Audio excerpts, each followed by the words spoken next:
নমস্কার দাদা ভাই দিদি ভাইয়ের, আশা করি আপনারা ভালো আছেন, আমিও ভালো আছি। আমি রান্নাঘর থেকে বলছি। আজকে আমি আলু পটলের তরকারি করব। দেখেন, শুধু আলু পটলের তরকারি করব, চিংড়ি মাছ দেবো না। ঘরোয়া হিসাবে তরকারিটা করব। এই গরমে আর এত কিছু ভালো লাগে না, যার জন্য একদম সুন্দর করে ঘরোয়া পদ্ধতি হিসাবে করব। এই যেভাবে আমি রান্না করি, এটা হোটেলেও রান্না হয়। যে কোনো হোটেলে আপনি খেতে যাবেন, আলু পটলের তরকারিটা যেভাবে করে সেইভাবে আমি করে নেব। আপনারা আমার ভিডিওটা দেখতে থাকুন। আমার তেলটা গরম হয়ে গেছে, এখন আমি আলু কটাকে ভেজে নেব। আমি আলু কিন্তু বড় আলু দিইনি, একদম ছোট ছোট আলু দিয়েছি।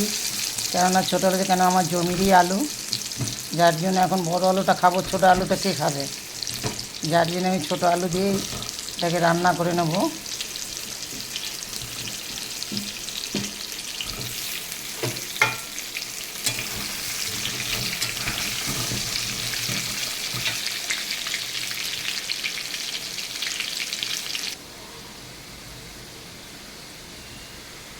আলুটা আমার ভাজা হয়ে গেছে, এখন আমি নামিয়ে নেব।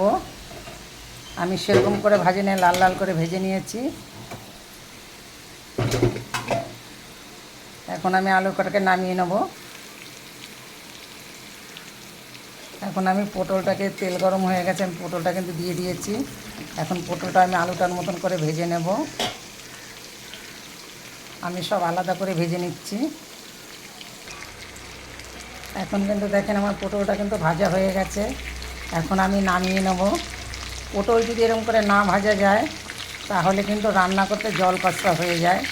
কারণ পটল যখন ভাজি আমি, তখন কিন্তু আঁচটাকে বাড়িয়ে দিই, কেন খুব তাড়াতাড়ি নাড়তে হয়, নাড়াটা খুব ঘন দিতে হয়।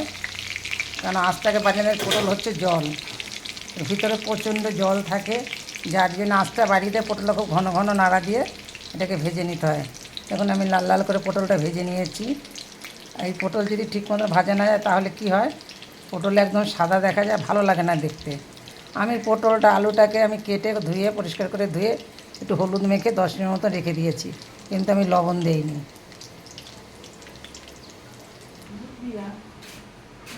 আমার তেলটা গরম হয়ে গেছে, এখন দিয়ে দিলাম আমি ফোড়নের জিরা।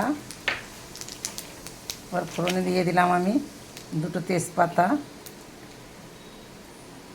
দারচিনি, এলাচ, মাত্র 3টে এলাচ দিয়েছি। এখন আমার এটা গরম হয়ে ভাজা হয়ে গেছে। আমি যেটার মধ্যে আলু পটল ভেজেছি ওর ভিতরে আর একটু তেল দিয়ে ওই তেলটার ভিতরে আমি রান্না করে নেব। এখন এর ভিতরে দিলাম আমি কিছুটা পেঁয়াজ কুচি।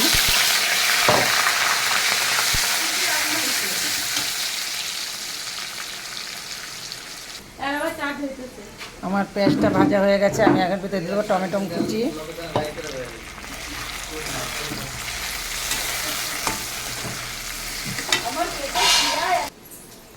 এখন আমার এটা ভাজা হয়ে গেছে, এখন এর ভিতরে আমি দিয়ে দেবো মশলাটা।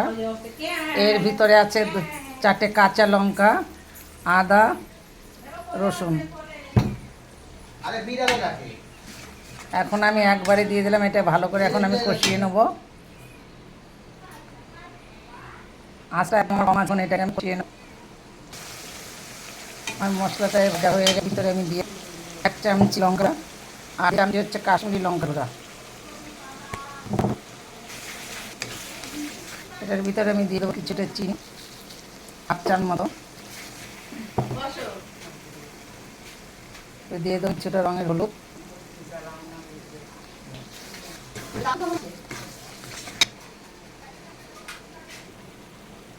এখন কিন্তু মশলাটা ভাজা হয়ে গেছে, তেল উঠেছে। আমার মশলা কিন্তু খুব সুন্দর করে ভাজা ভেজে নিয়ে মশলা কিন্তু উঠে গেছে। এখন আমি দিয়ে দেবো আলু পটলটা ভেজে রেখেছিলাম, সেটা আমি এখনই দিয়ে দেবো। আলু পটলটা এর ভিতরে আমি তো এখন ব্যবহার করিনি, এখন কিন্তু আমি লবণ দিয়ে দেবো। লবণটা রেখে দেইনি, আমি এখন দেবো লবণটা।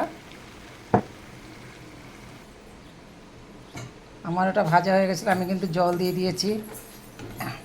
মশলাটাকে আর এটাকে ভালো করে কষিয়ে নিয়েছি, আমি এটাকে কষিয়ে আমি কিন্তু জল দিয়ে দিয়েছি।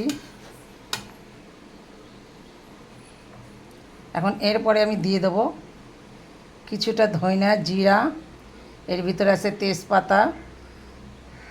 এক মতো আমি শুকনো খোলায় ভেজে আমি কিন্তু বেটে নিয়েছি, সেটাকে আমি এখন দিয়ে দেবো। 1 চামচির মতন, বেশি দেবো না ভাজা মশলাটা, যার জন্য আমি ঝোলের উপরে দিলাম। আমি কিন্তু এটা কষানোর ভিতরে দিয়ে নিয়ে জাস্ট আমার ভাজা মশলা। এইটা ভাজা মশলাটা কিন্তু পরে দিলে তরকারিটার খুব সুন্দর স্বাদ আসে আর খুব সুন্দর গন্ধ হয়, খুব সুন্দরই লাগে। কেন আমি এই মশলাটা সবসময় জন্য ভাজা মশলাটা বেশি ব্যবহার করি, খেতে খুব ভালো লাগে। এখন আমি এটাকে 5 মিনিটের মতন আমি ঢেকে দেবো। এখন আমি ঢাকাটাকে তুলে নেব।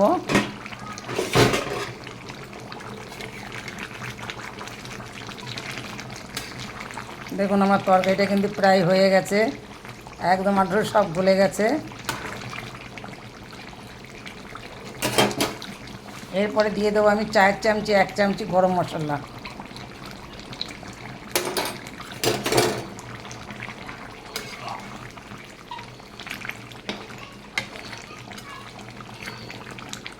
একদম হোটেলের মতন রান্না, দেখেন হোটেলে যেরকম রান্না করে আলু পটলের তরকারি, আমি সেরকম করে নিয়েছি।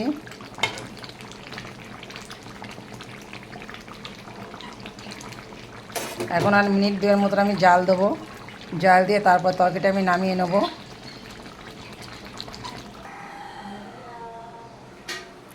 এখন আমার আলু পটলের তরকারিটা হয়ে গেছে, আমি নামিয়ে নিয়েছি। আমার ভিডিওটা আপনারা দেখবেন, আমি কিভাবে রান্না করে দেখে আমার ভিডিওটাকে দেখে আপনারা আমার একটা লাইক কমেন্ট শেয়ার করবেন, তাতে আমি খুব খুশি হব।